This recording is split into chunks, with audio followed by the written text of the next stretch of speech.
teman-teman, perkenalkan nama saya Nanda Febrianti Berginting. Di sini saya akan menjelaskan tentang manajemen risiko dan pengambilan keputusan proyek.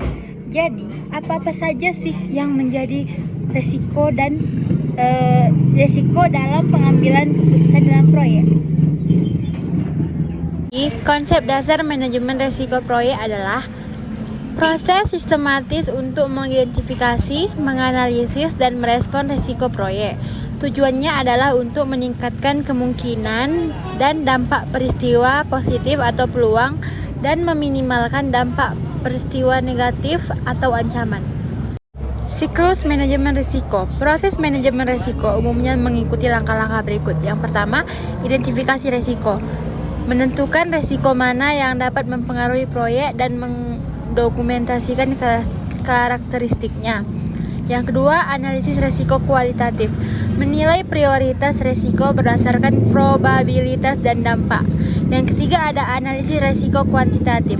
Mengukur dampak numerik dari risiko terhadap tujuan proyek secara keseluruhan. Misalnya menggunakan simulasi Monte Carlo. 4. Perencanaan respon. Mengembangkan opsi dan tindakan untuk meningkatkan peluang dan mengurangi ancaman. Yang kelima, ada pemantauan dan pengendalian. Melacak risiko yang teridentifikasi dan mengevaluasi efektivitas respon.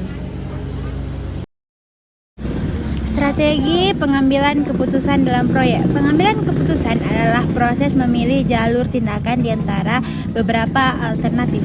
Dalam konteks proyek, keputusan seringkali melibatkan pertukaran atau trade-off antara biaya, waktu, dan cakupan atau triple constraint. Teknik pengambilan keputusan. Beberapa metode yang umum digunakan meliputi 1. Analisis pohon keputusan. Model grafis yang membantu mengevaluasi pilihan berdasarkan nilai yang diharapkan. Yang kedua, analisis SWOT, menilai kekuatan, kelemahan, peluang, dan ancaman.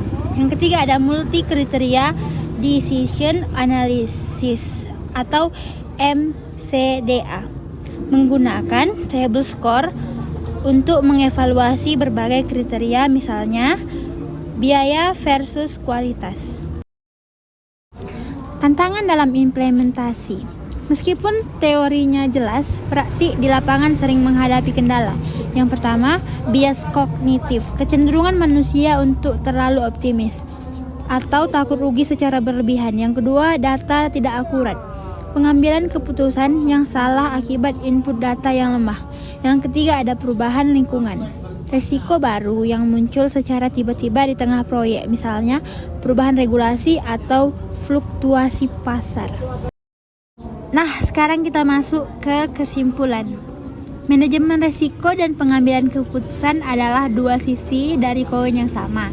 Tanpa manajemen risiko yang baik, keputusan diambil secara spekulatif. Sebaliknya, tanpa pengambilan keputusan yang tegas, identifikasi risiko hanya akan menjadi dokumen formalitas belaka. Integrasi keduanya memastikan proyek tetap pada jalur yang benar meskipun menghadapi badai ketidakpastian. Terima kasih sudah mendengarkan.